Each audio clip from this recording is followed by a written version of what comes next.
Good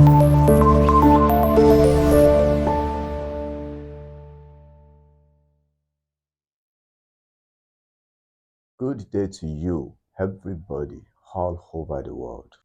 Today's video is to cover Genesis chapter 17.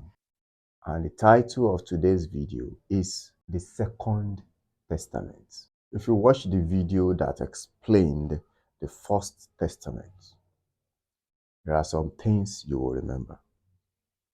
Number one, that the English word testament is synonymous to the English word covenant.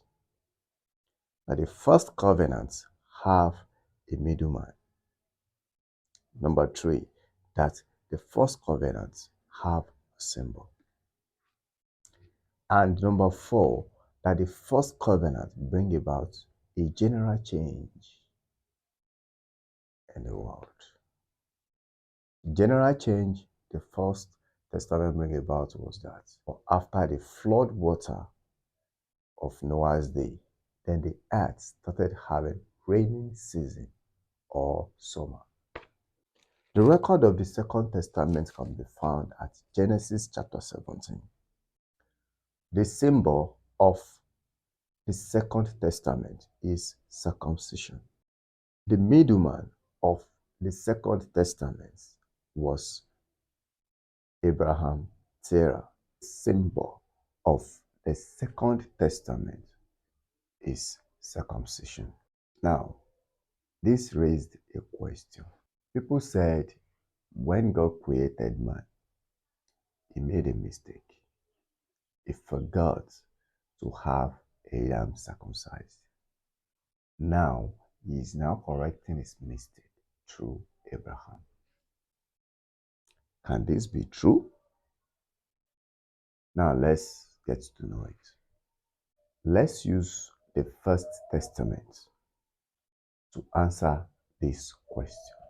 When God created Adam and Eve in the Garden of Eden, the record we read about how the Garden of Eden was did not tell us that that garden have a building or house for Adam and Eve to live in.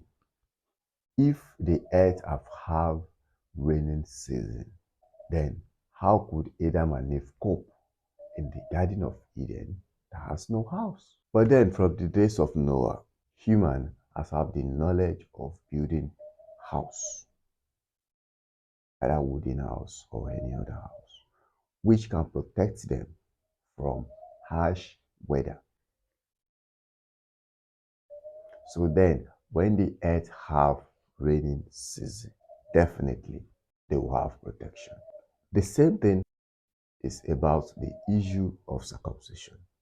When God created Adam, if Adam had been circumcised from creation and all his descendants circumcised, then there won't be a need for future circumcision as a covenant. Just the way rainbow serve as an everlasting remembrance. So circumcision now is to serve as an everlasting remembrance. Now, what is the everlasting remembrance circumcision is to serve for? I want to read these few Bible verses. First of all, I want to read Genesis chapter 17, verse 5 and 6. It reads, "No longer shall your name be called Abram, but your name shall be Abraham. For I have made you a father of many nations. I will make you exceedingly fruitful, and I will make nations of you, and kings shall come from you." That is a point. Another one is this, verse 7. "And I will establish my covenant between me and you and your descendants after you in their generations for an everlasting covenant to be God to you and your descendants after you." Now let's read this last verse. Genesis chapter 17, verse 14. It says, And the uncircumcised male child, who is not circumcised in the flesh of his foreskin, that person shall be cut off from his people. He has broken my covenant. So, the first place I read said, Abraham will become father of many nations, not just one nation. Israel, or the nation which Ishmael will later become their father. But it said, many nations and kings shall come from Abraham.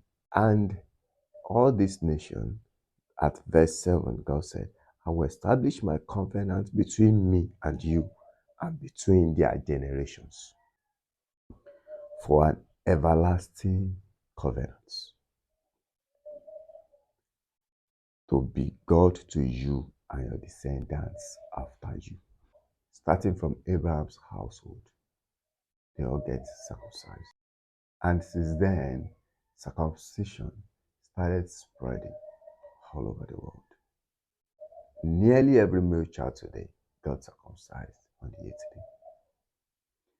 This is a covenant that once you are circumcised, you belong to Father Abraham. And the God of Abraham is also God to you. That is the remembrance. This is to keep in our hearts. So stay tuned by the rest testament while we continue our Bible reading and we get the Third Testament and the Fourth Testament.